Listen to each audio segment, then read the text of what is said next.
Hello dear students, स्वागत है आपका केमिस्ट्री की नेक्स्ट क्लास में। देखिए लास्ट क्लास में अपने जो पढ़ा था वो पढ़ा था अनंत तरोता पर मोलर चालकता। यानी अपना जो टॉपिक था वो था lambda infinity m. Lambda infinity m यहाँ तक अपन मोलर चालकता और अनंत तन्यता पर मोलर चालकता दोनों चीजों को पढ़ चुके हैं, ठीक है ना। देखिए अनंत तन्यता पर जो मोलर चालकता होती है वो वैसे कभी फाइंड आउट नहीं की जाती। अनंत तन्यता पर मोलर चालकता जो होती है वो फिक्स होती है, इसीलिए इसका मान हमेशा क्वेश्चन में दिया होता है। एक नियम है कोलराउस का नियम, उससे जरूर ज्ञात कर सकते हैं, तो वो अपन इसके बाद पढ़ेंगे। तो हमें जो भी क्वेश्चन मिलेंगे उन क्वेश्चंस के अंदर हमें मोलर चालकता फाइंड आउट करनी आ सकती है, मोलर चालकता का पता लगाना आ सकता है, कापा का पता लगाना आ सकता है। अनंत तन्यता पर मोलर चालकता का पता लगाना नहीं आता, ये हमेशा क्वेश्चन में दी हुई होती है, ठीक है ना। और इसकी सहायता से हम जो पता लगाते हैं वो पता लगाते हैं वियोजन की मात्रा का और साथ में वियोजन स्थिरांक का। तो देखिए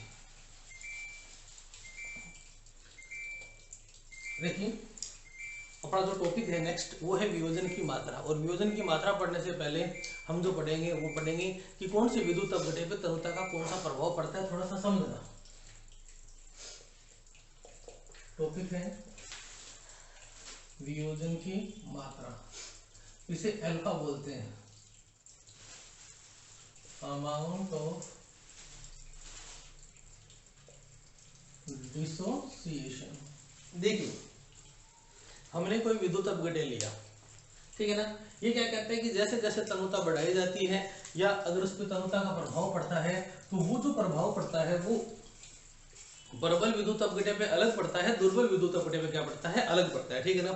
देखिए वियोजन की मात्रा पढ़ेंगे इस टॉपिक में, जो आएगा ना वो आएगा विभिन्न प्रकार के विद्युत अपघट्यों पर तन्यता का प्रभाव, उसे समझ में आएगी, ठीक है ना। तो अपना जो वास्तविक हेडिंग है वो क्या है, विभिन्न प्रकार के विद्युत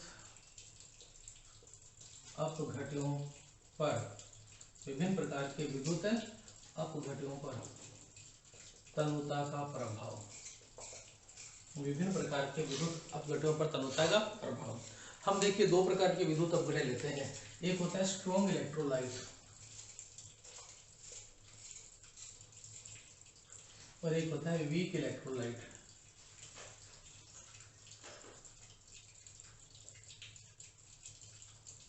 वीक इलेक्ट्रोलाइट, ठीक है ना।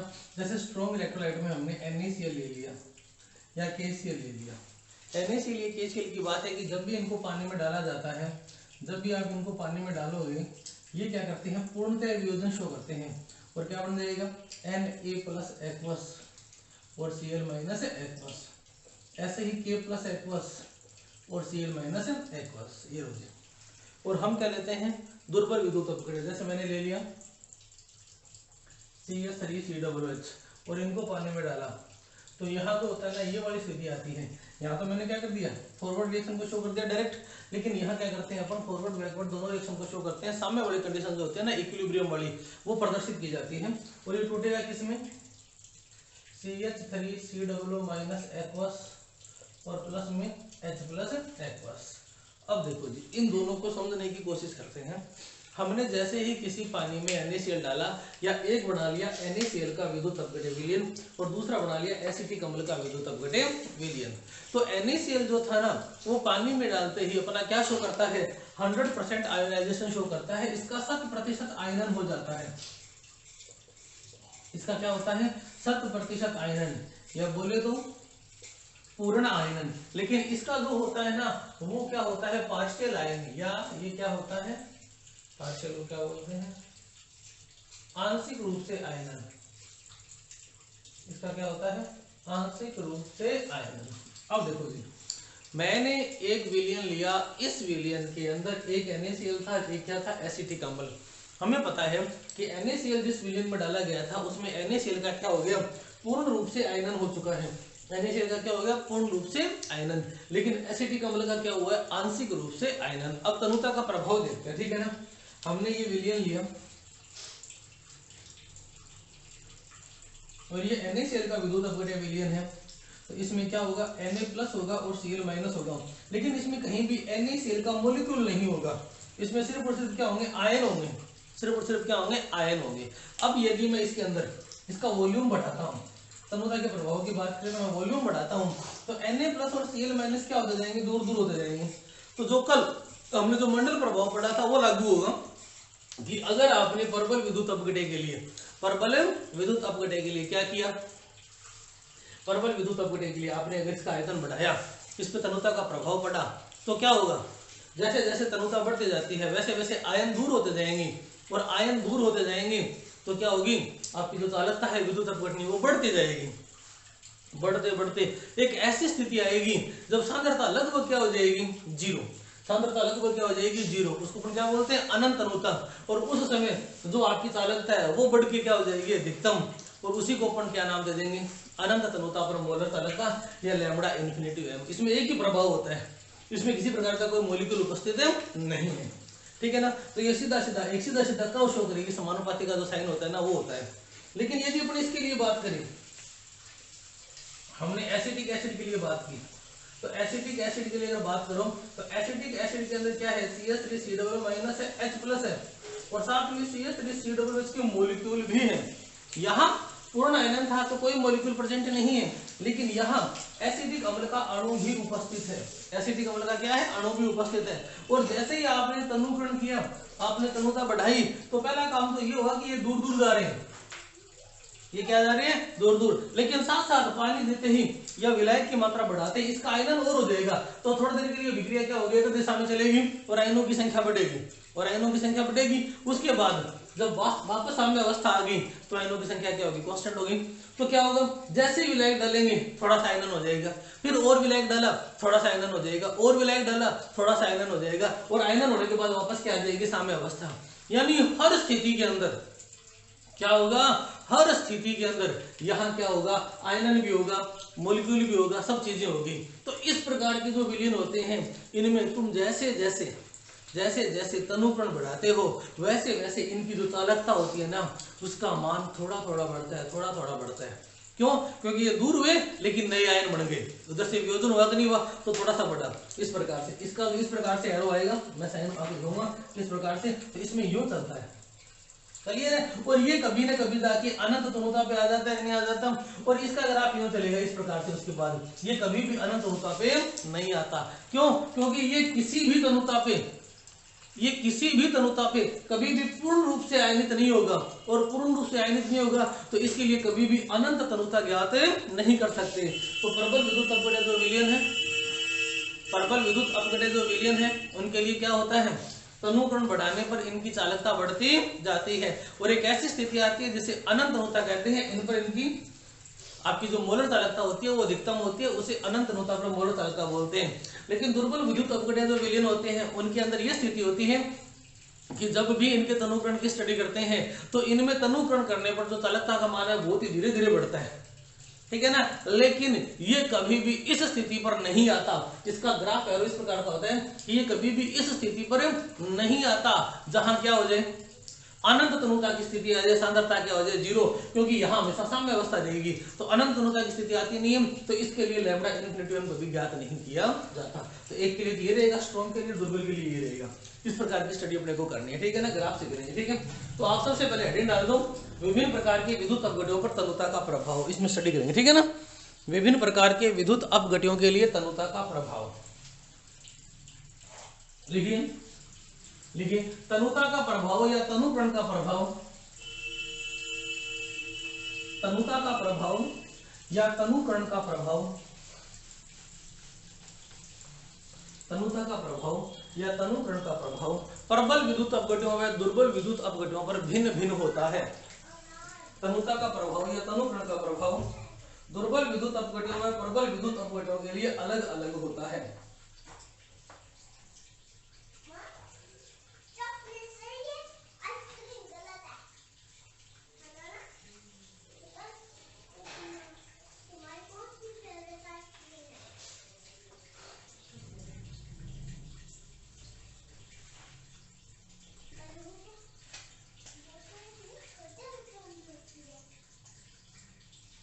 बता लिया,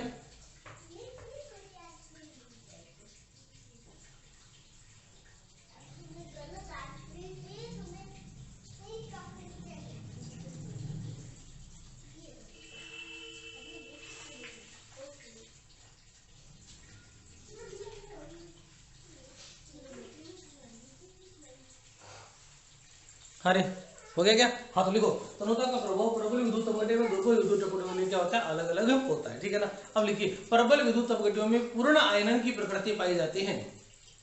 प्रबल विद्युत अपघट्यों में पूर्ण आयनन की प्रकृति पाई जाती है, पूर्ण आयनन की प्रकृति पाई जाती है। अतः जब इनका विद्युत अपघटनीय विलयन बनाया जाता है, अतः जब इनका विद्युत अपघटनीय विलयन बनाया जाता है, अतः जब इनका विद्युत अपघटनीय विलयन बनाया जाता है तो ये पूर्ण रूप से आयनित होकर, तो ये पूर्ण रूप से आयनित होकर, तो ये पूर्ण रूप से आयनित होकर, पूर्ण रूप से आयनित होकर आयनिक विलयन का निर्माण कर लेते हैं। पूर्ण रूप से आयनित होकर आयनिक विलयन का निर्माण कर लेते हैं।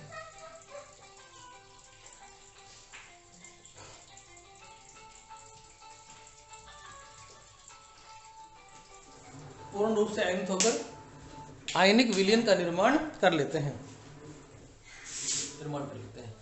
इस प्रकार के विलयन में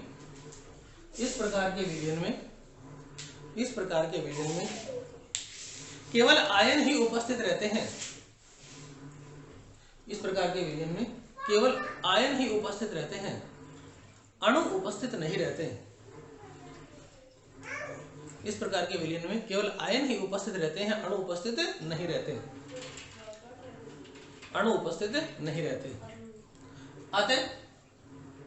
अतः जब इनका तनुकरण किया जाता है, जब इनका तनुकरण किया जाता है तो तनुता बढ़ने के साथ आयनों के मध्य की दूरियां बढ़ती जाती हैं। तो तनुता बढ़ने के साथ साथ आयनों के मध्य की दूरियां बढ़ती जाती हैं, आयनों के मध्य की दूरियां बढ़ती जाती हैं तथा मोलर चालकता का मान भी बढ़ता जाता है। दूरियां बढ़ती जाती है तथा मोलर चालकता का मान भी बढ़ता जाता है, ठीक है। तनुता बढ़ाते बढ़ाते एक ऐसी स्थिति आती है, तनुता बढ़ाते बढ़ाते एक ऐसी स्थिति आ जाती है, एक ऐसी स्थिति आ जाती है जब सभी आयन इतने दूर दूर हो जाते हैं। तनुता बढ़ाते बढ़ाते एक ऐसी स्थिति आ जाती है जब सभी आयन इतने दूर दूर हो जाते हैं, इतने दूर दूर हो जाते हैं कि एक आयन पर दूसरे आयन का कोई प्रभाव नहीं पड़ता। इतने दूर दूर हो जाते हैं कि एक आयन पर दूसरे आयन का कोई प्रभाव नहीं पड़ता। एक आयन पर दूसरे आयन का कोई प्रभाव नहीं पड़ता, एक आयन पर दूसरे आयन का कोई प्रभाव नहीं पड़ता। इसे अनंत तनुता की स्थिति कहते हैं, इसे अनंत तनुता की स्थिति कहते हैं।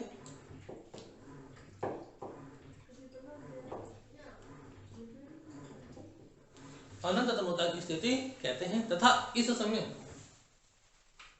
मोलर चालकता अधिकतम होती है, तथा इस समय मोलर चालकता अधिकतम होती है, जिसे अनंत तनुता पर मोलर चालकता कहते हैं।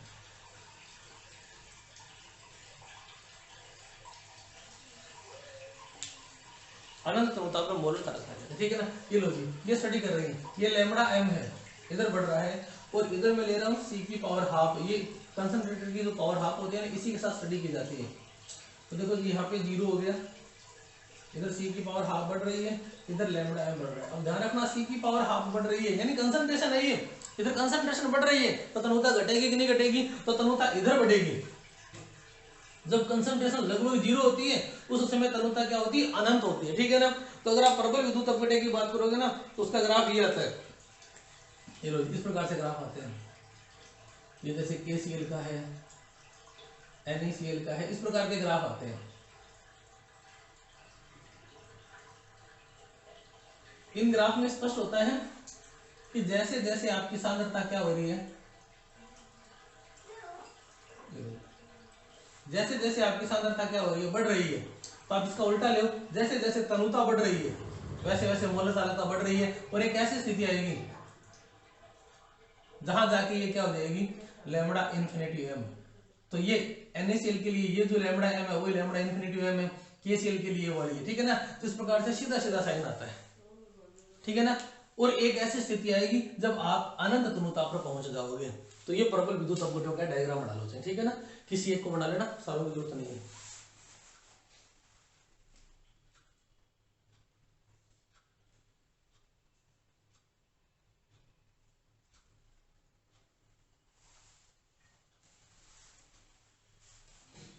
उतार लो।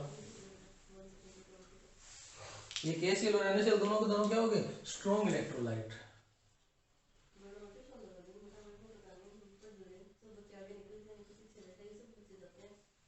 स्ट्रॉन्ग इलेक्ट्रोलाइट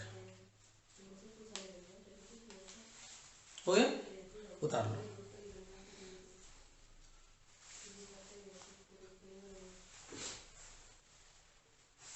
ठीक है, अब लिखो दुर्बल विद्युत अपघटनों के लिए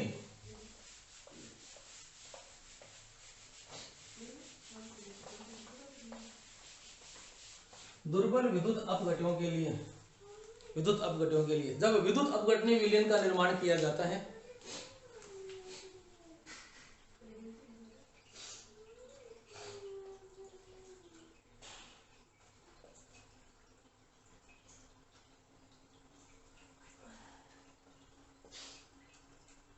दुर्बल विद्युत अपघटनों के लिए जब विद्युत अपघटनीय विलयन का निर्माण किया जाता है तो यहां इनका पूर्ण रूप से आयनन नहीं होता।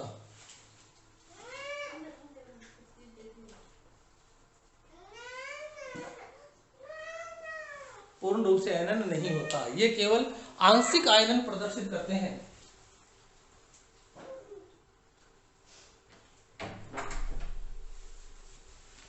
दुर्बल विद्युत अपघटनों के लिए जब इनका विद्युत अपघटनीय विलयन बनाया जाता है तो इनका पूर्ण रूप से आयनन नहीं होता, ये केवल आंशिक आयनन प्रदर्शित करते हैं। अर्थात थोड़ी सी मात्रा में आयनन होने के पश्चात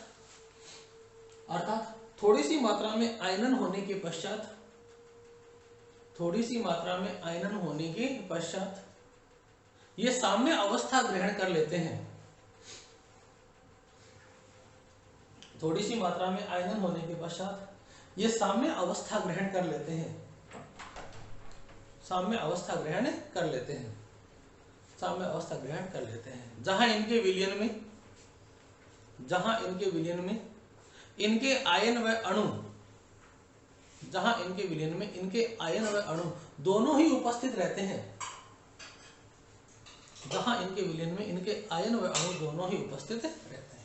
ठीक है, अब लिखो जब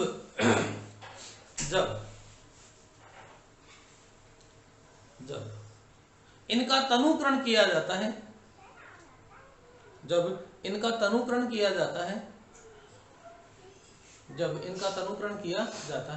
तो इनके आयनों के मध्य की दूरियां बढ़ती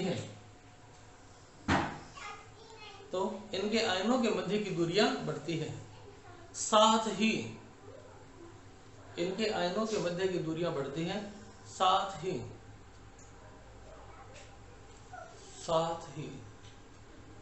इनका कुछ मात्रा में वियोजन भी हो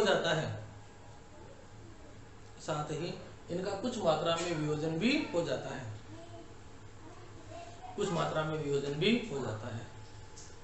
अतः सांद्रता में कोई खास परिवर्तन नहीं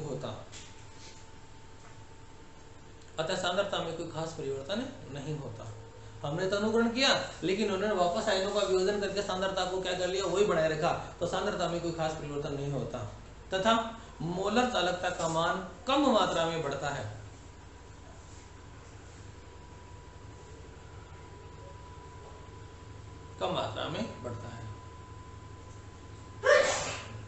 हम जैसे जैसे तनुकरण करते जाते हैं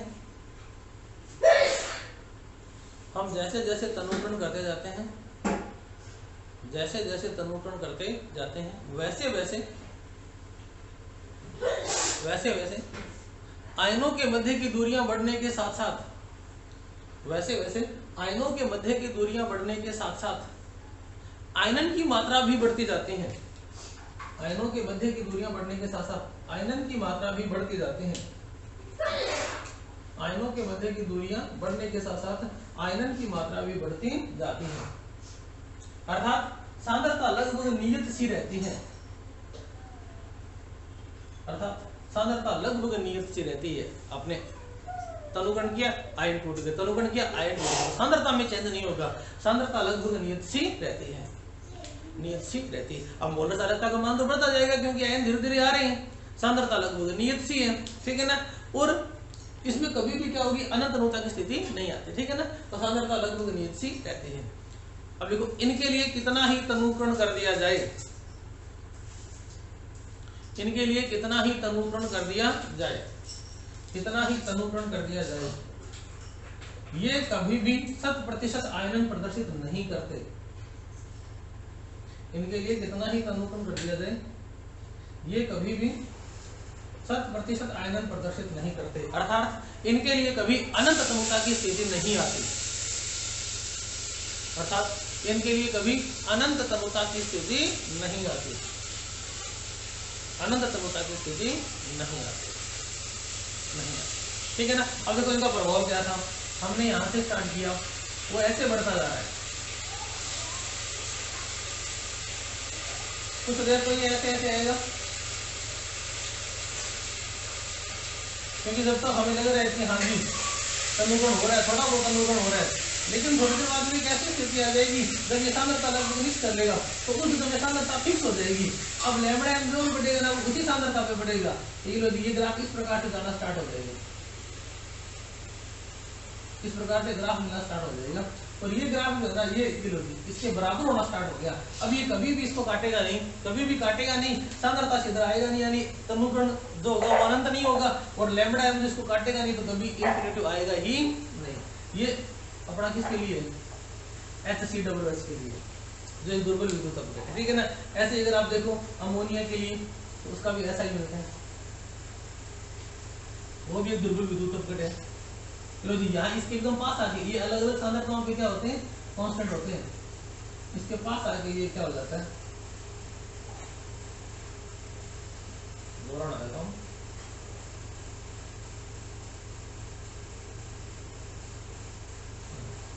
इसको कर देते हैं,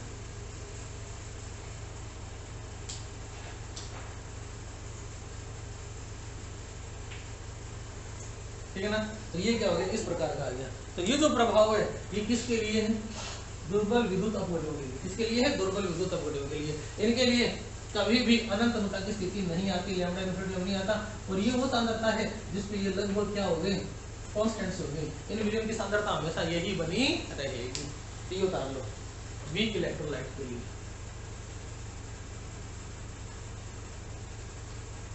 वीक इलेक्ट्रोलाइट उतार लीजिए। तो तनुकरण का प्रभाव देखे तो प्रबल विद्युत अपघटों के लिए अलग था और दुर्बल के लिए क्या था, अलग था।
उतार लिया।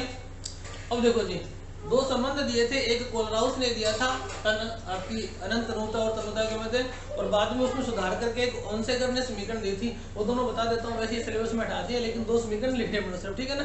ये उतार लो, उसके बाद वो क्या संबंध था वो देखो। कोलराउस का नियम इसके बाद पढ़ेंगे, पहले कोलराउस ने जो संबंध दिया था वो देख लो।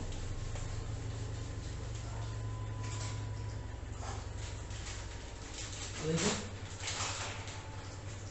स्टार लगा लिखना, कोलराउस ने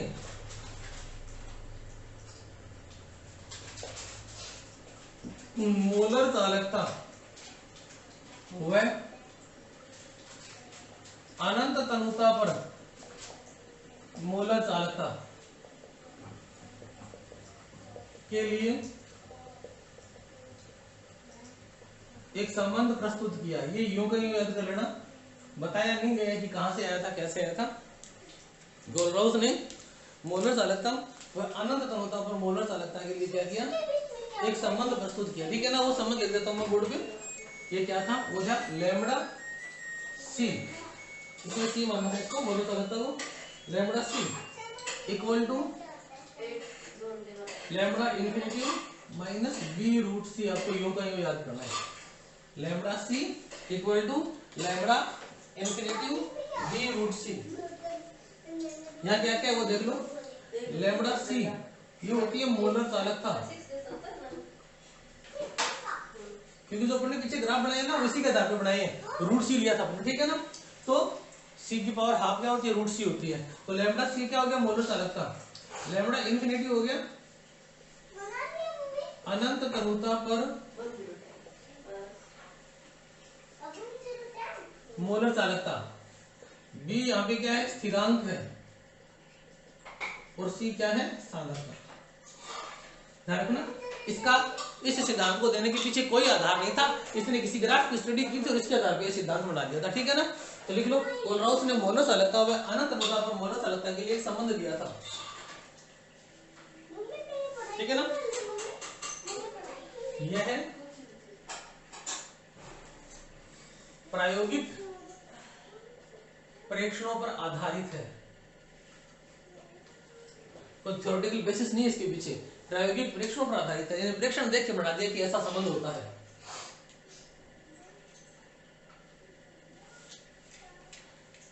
उतार लो, ये प्रायोगिक परीक्षणों पर आधारित था जो कोलराउस ने दिया था।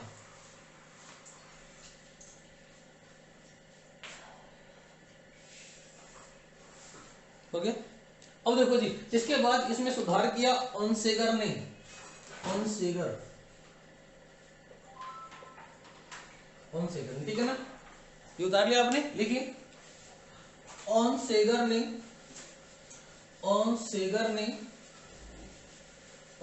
ने कोलराउस संबंध को गणितीय आधार पर व्युत्पत्ति किया तथा इसमें निम्न संबंध प्रदान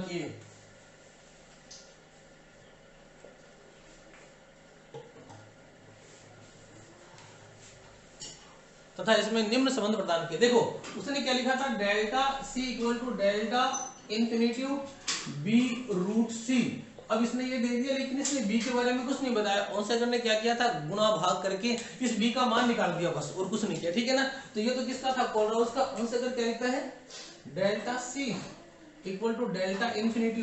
अब ये इसकी वैल्यू लिखते हैं, आप यूं में याद कर लेना इसको। डेल्टा इन्फिनिटी माइनस ये क्या लिखते हैं, 82.48, ये डाइलेक्ट्रिक कांस्टेंट की वैल्यू है। dt 1/2n प्लस में 8.20 इंटू 10⁵ dt 3/2 लैम्बडा इन्फिनिटी और रूट सी।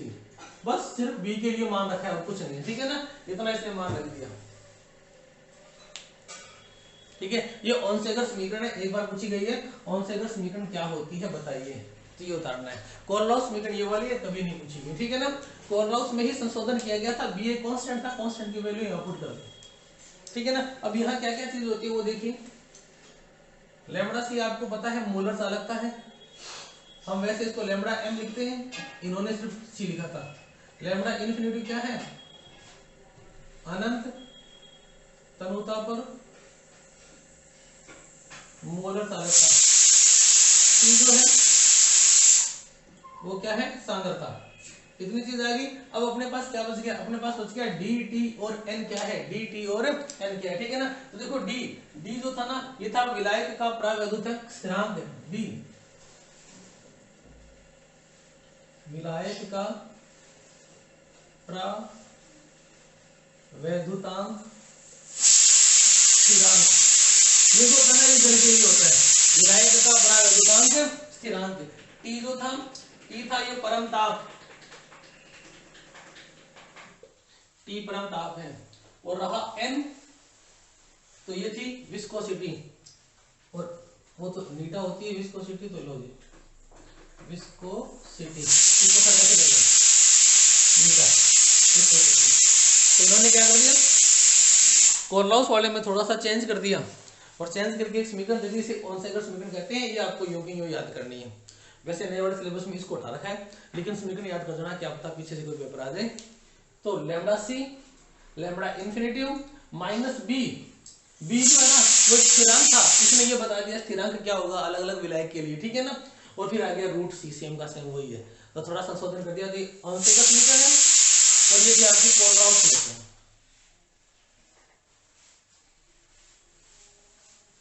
क्लियर है, ठीक है। तो ये हो गया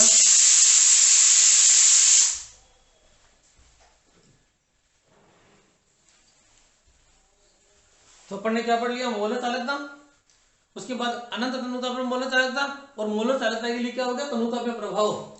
मोलर चालकता पे तन्यता का प्रभाव कौन सी विद्युत अपघटन के लिए कैसा होता है, दुर्बल के लिए कैसा होता है, प्रबल के लिए कैसा होता है, ठीक है ना। यहां तक अपन कर चुके हैं, आज के लिए इतना ही करेंगे, ये अल्फा वगैरह कल पढ़ेंगे, ठीक है ना। अल्फा क्या होता है और के क्या होता है, लैम्डा और एम और लैम्डा इन्फिनिटी एम का जो रिलेशन होता है, ठीक है ना, इतना कर लेना। इनसे कभी न्यूमेरिकल नहीं आते, न्यूमेरिकल आएंगे आगे अल्फा से, ठीक है ना। ये लैम्डा इन्फिनिटी एम और लैम्डा एम से, ये उतार लेना। आज के लिए इतने काफी है, ओके।